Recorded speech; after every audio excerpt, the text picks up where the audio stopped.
Hi, I'm Mark from L&M Small Engine.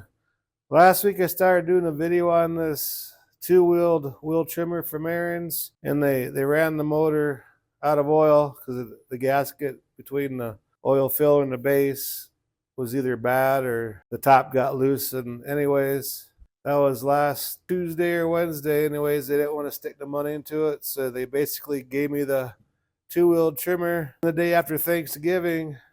I got a call from a guy in Nebraska. He's retired. He's retiring from a small engine shop, and he was getting rid of all of his stuff. And he had some old Tecumseh motors. They're brand new Tecumseh motors, but they're like 20 plus years old. And he asked if I wanted them. And he gave me a good deal on them. And here's one of them motors. He gave me a 4.5 horse, two 5 horses, and a 5.5 horse. Brand spanking new Tecumseh's, never been used, but they've been sitting on the shelf for a while. And this one here has electric start on it. So I was thinking, well, let's just put this on here and mount a battery on it somewhere and really trick this thing out. So hope you enjoy the video. Okay, we'll go ahead and put the pulley on the bottom of the motor. And then when you switch these motors, you gotta make sure the shaft and the diameter is the same size. Okay. I'm gonna bolt that on there. Yeah, a lot of aluminum's corroded on this, but this motor hasn't had a drop of oil or a drop of gas in it. He was a Tecumseh dealer for, I guess, many, many years. And he sold all his newer stuff, all his Briggs and all that other stuff, but nobody wanted this Tecumseh stuff for some reason. And he knew I fixed lawnmowers. And he asked if I wanted it, and I says, well, sure. Can't turn that down.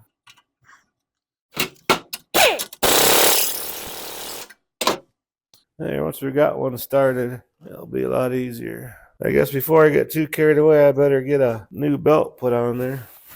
So let me go grab a new belt. It's just oil saturated. You can still see the oil on there. So let me go grab a new belt real quick.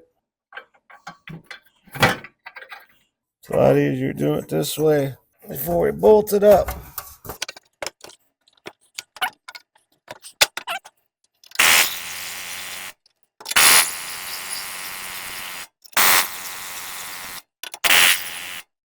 Never even had bolts in the base before. Now we can go and put the frame for the tires on it and stuff. We just got to figure out a spot to put a battery and stuff on there. But we'll get it all put together and see what we're going to do with all that stuff. Be like a little Cadillac, a two-wheel trimmer by the time we're done with this thing. Okay, now I'm going to put the 4 bolts on each side for that frame for the tires. Got to get them lined up here first.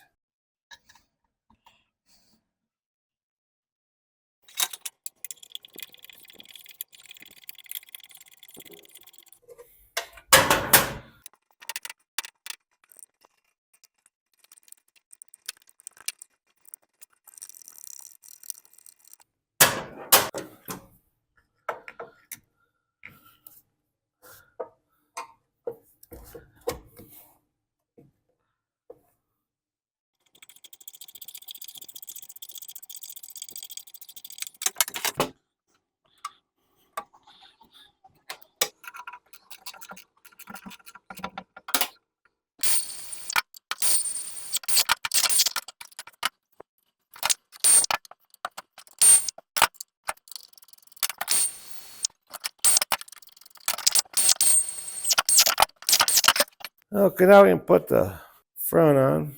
Okay, now we can put the front pulley on.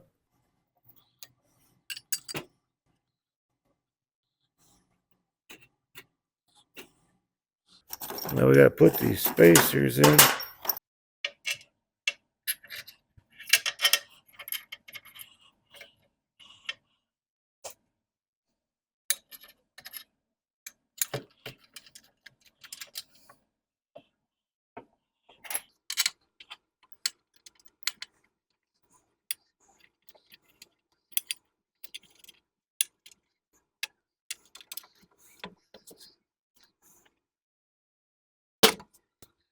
Now we got the hard part done. We got 2 of them started.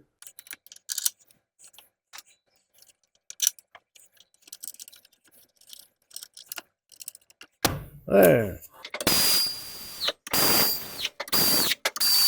I'm not going to put this on right now, and I'm not going to put this engagement cable on until I figure out where I want to mount the battery. I don't know if I want to mount the battery up here or put it in the back. So I have to think about that for a few minutes. But one thing I want to do, being this motor hasn't started in a long time, I want to take this spark plug out, spray some WD-4 in there, and let them rings soak up some oil, because like I said, that motor is probably at least 20 years old. You know, I don't know the true story, what happened to Tecumseh.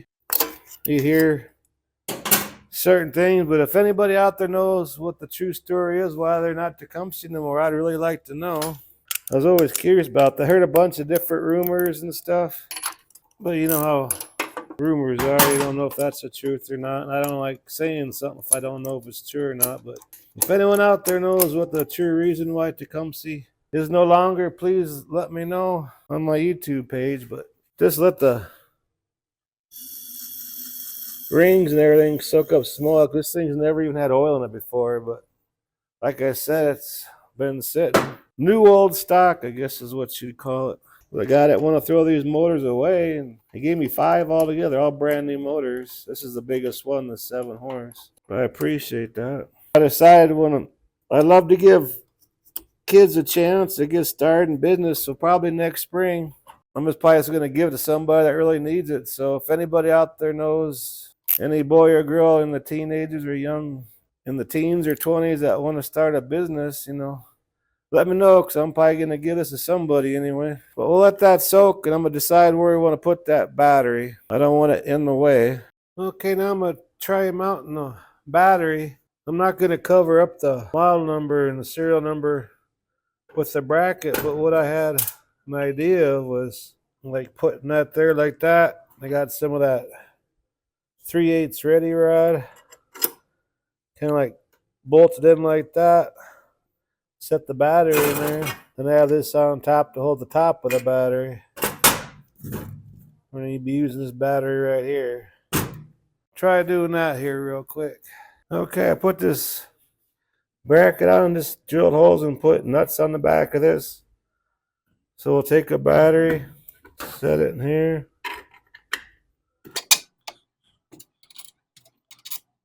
I think this should work, and if you ever need to take it off, it'll be really simple. Take it off that way. We didn't weld no brackets on there or nothing.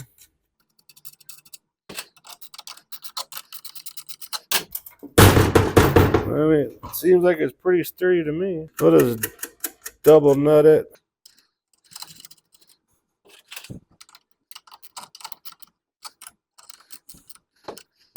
And now we can go on to the wiring part of it. I put the oil in it because we're going to be messing with the wires. And this, by chance, it starts turning over. You don't want to ruin the motor. So I already put the 30 weight oil in there. So we got this 4-prong plug-in. And this one here has a diode in it. That's that one-way diode. So you know this is from the alternator. Then this big black one, that's your ground because it's bolted right to the head. And the orange one, that goes to your starter. Then the green one, that's to shut it off. That one grounds out the coil, so we know which ones are which. I just got to figure out where to put a quick and easy key switch on this thing, being we're doing all this. So let me think about that for a few seconds here, and we'll put a key switch on there and we'll start this thing up. Okay, I'm slowly figuring this out. I had to order a female plug-in because I don't have no 4-prong female plug-ins. So I'm using these spades, and they'll clip right in to the female plug. So right now, we're just plugging them in this way to get started. And this one here, this is the one from the charger. So this one's going to go to the battery. Then this one here is going to go to, it's all together. It's going to go to the key switch.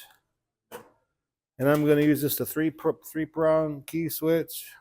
It has the battery, has the B stamp there. The motor, that's the ground. Or in this case, it's going to be that green wire that goes to the coil that will shut it off. And the S is a solenoid. And we're going to mount that. I made a little bracket up here. I'm going to paint it black so it looks nice. But I put this bracket right there, and The key switch is going to go right here. I made it so it's all round so there ain't no sharp edges on it. So anyways, that's what I'm doing now. All we have left to do is run the orange wire. That's your starter wire. I'm going to run that to the solenoid, part of the key switch. And this one here is going to be our battery. Then we're going to run the green wire to the key switch. Okay, finally got this thing all done. Put gas in it, put it on choke here, and see what happens.